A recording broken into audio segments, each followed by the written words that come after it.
Boa noite, pessoal. Tudo bem com vocês? Bom, meu nome é Daiane. Esse grupo vai apresentar um pouquinho referente ao filósofo e autor Rudolf Steiner.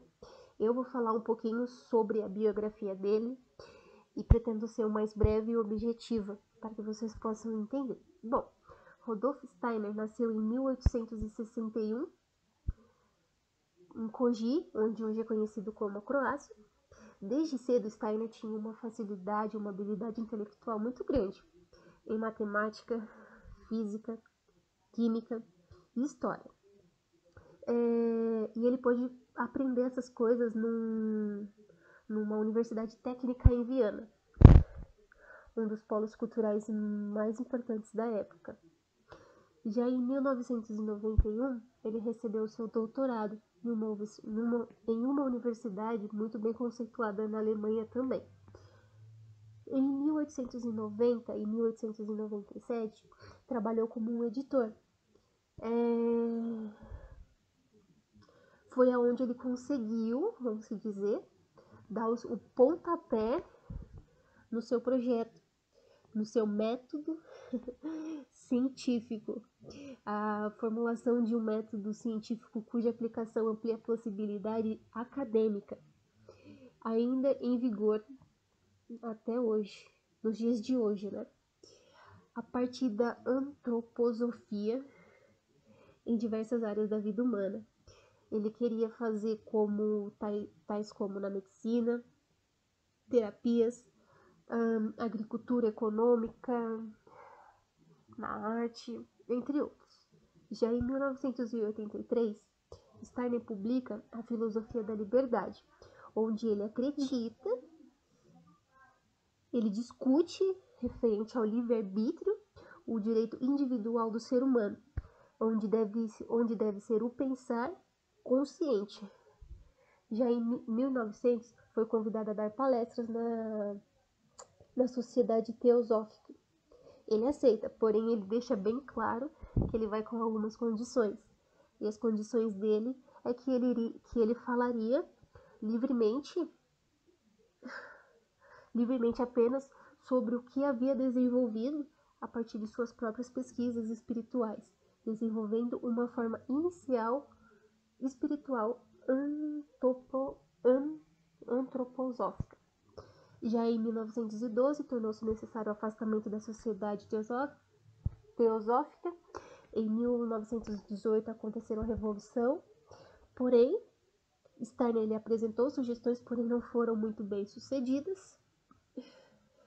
A princípio, que ele queria tratar referente o princípio da liberdade na vida cultural, a igualdade na esfera jurídica, a fraternidade e a Revolução Francesa, e criando a base do movimento de trimembração, se eu não me engano, desse movimento.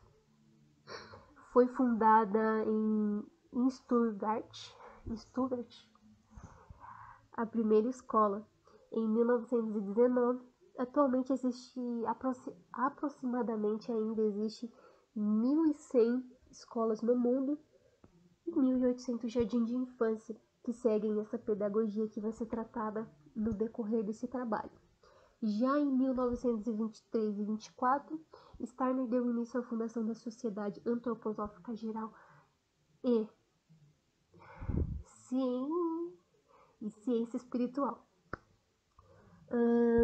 Sua atividade se encerrou em 30 de março de 1925, porém o legado dele é muito grande, que foram compostos por 28 livros e mais de 300 ciclos de palestras. Boa noite, meu nome é Henrique e eu vou falar algumas curiosidades da biografia de Rudolf Steiner. Bom, em suas obras ele costumava citar diversos educadores e pensadores alemães. E a principal fonte de inspiração para ele na época, sem dúvida, foi Johann Wolfgang, que viveu entre 1749 e 1832. A identificação possivelmente ocorreu porque o filósofo, tal como Steiner, compartilhava seu entusiasmo pela ciência, sem, no entanto, se portar como um materialista. Outro pensador que influenciou foi Johann Paul Friedrich, que viveu entre 1763 e 1825, mais conhecido por sua obra literária, onde ele afirma que um viajante aprende mais sobre sua alma durante o primeiro ano de vida do que em todas as viagens ao redor do mundo. Bom, entre 1879 e 1883, ele realizou estudos de graduação na Escola Politécnica de Viena. Em 1882 a 1897, ele foi editor das obras científicas de Goethe. Em 1888, ele foi editor da Revista Alemã, em Viena. Em 1897, ele se mudou para Berlim, onde ele foi editor da Revista de Literatura e onde ele se posicionava decisivamente contra o antissemitismo. Entre 1899 e 1904, ele foi professor da Escola de Formação para Trabalhadores de Berlim. Em 1902, ele assumiu a Secretaria-Geral da Sociedade Teosófica Alemã. E no mesmo dia ele dá uma palestra com o título Uma Antroposofia. Em 1903, ele realizou a fundação da revista Lucifer. E entre os anos de 1910 e 1913, os seus 4 dramas de mistério são encenados pela primeira vez, respectivamente, um em cada ano, lá em Munique.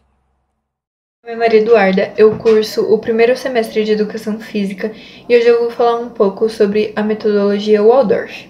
O nome Waldorf veio de uma fábrica de cigarros, pois o dono dessa fábrica pediu para que Rudolf criasse essa metodologia. Os primeiros 7 anos são os anos que a criança está se conhecendo, está começando a andar. Ela ainda é dependente dos adultos, mas ela está começando a criar uma independência, ela já consegue andar, correr, ela começa a se entender como ser humano e começa a interagir com o ambiente. Nessa metodologia são ensinadas aulas de tricô, alemão, euritmia, que é um tipo de dança, e instrumentos como violino e violoncelo. Então as crianças aprendem tudo isso. As crianças elas são alfabetizadas aos 7 anos, porque ele acredita que é a melhor idade para isso. Elas já tiveram os primeiros 7 anos para se adaptar, para criar uma independência, para interagir com o ambiente. Então essa é a fase para elas começarem a aprender a ler e escrever, para depois irem aprendendo as outras matérias. Os professores eles não costumam usar livros didáticos ou cadernos pautados. Eles vão dando conteúdo conforme o avanço e a necessidade da criança. Eles respeitam muito o potencial de cada criança.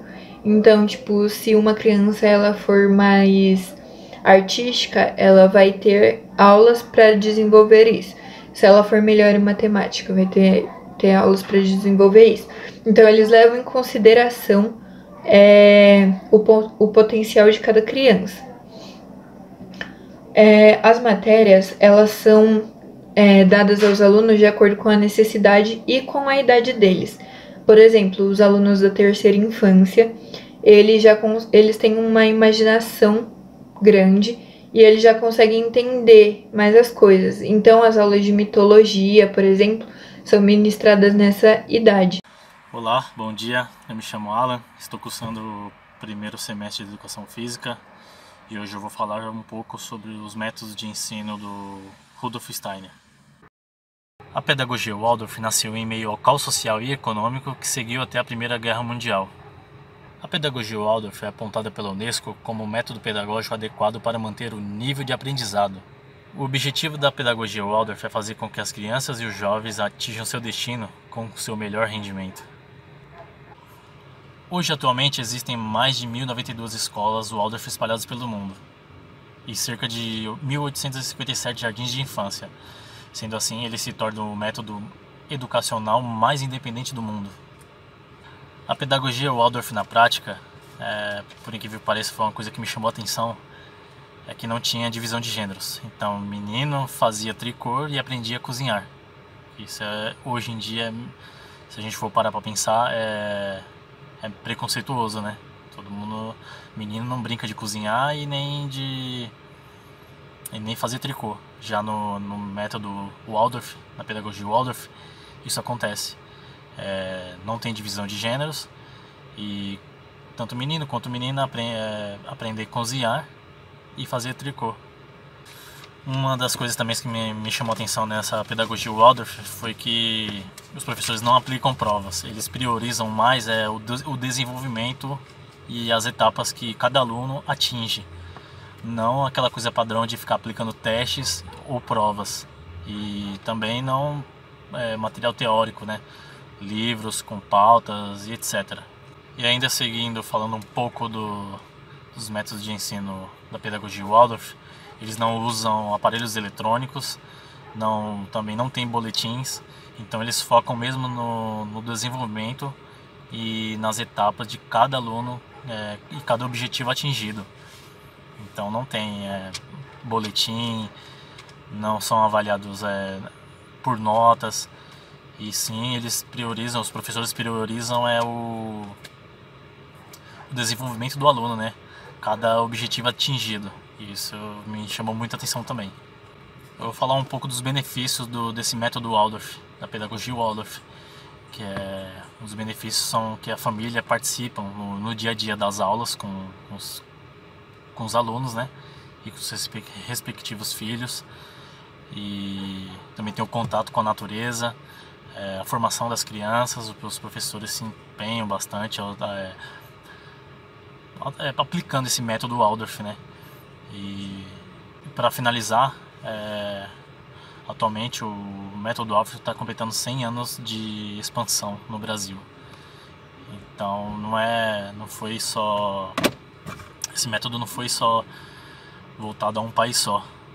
64 países aderiram a esse método pedagógico do Waldorf, né? Então é um negócio que funcionou e funciona até os dias de hoje. Meu nome é Júlio César e eu vou falar um pouco sobre a influência no campo da educação de Rudolf Steiner. Bom, após a Primeira Guerra Mundial, em 1918, se reabriu uma fábrica de cigarro, em que a maioria das trabalhadoras eram mulheres. O chefe da fábrica de cigarro conhecia Rudolf Steiner, e naquela época, após a Primeira Guerra Mundial, não existia muita matéria-prima, e as trabalhadoras ficavam com um tempo muito ocioso.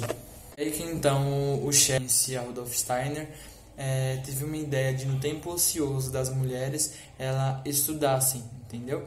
E foi nesse período em que Rudolf Steiner designou um professor para ensinar essas mulheres. E após ter passado esse tempo, as mulheres decidiram que elas queriam que os filhos dela tivessem a mesma educação, entendeu? A educação que elas tiveram, o ensino que elas tiveram na fábrica, os filhos dela também tivessem. Foi aí que em 1919, na Alemanha, criou-se a escola Waldorf Live, que como diretor era Rudolf Steiner. Ele designou algumas condições para as crianças estarem na escola, né? Que a primeira era que a escola seria aberta para qualquer e toda criança. A segunda era que não teria essa divisão de gênero, tipo, meninas em uma sala e homens em outra. Seriam tudo junto. O professor, ele seria administrador e dirigente da própria escola e da sala de aula. Todas essas coisas que aconteceram em 1918, elas não tinham nenhum fim lucrativo.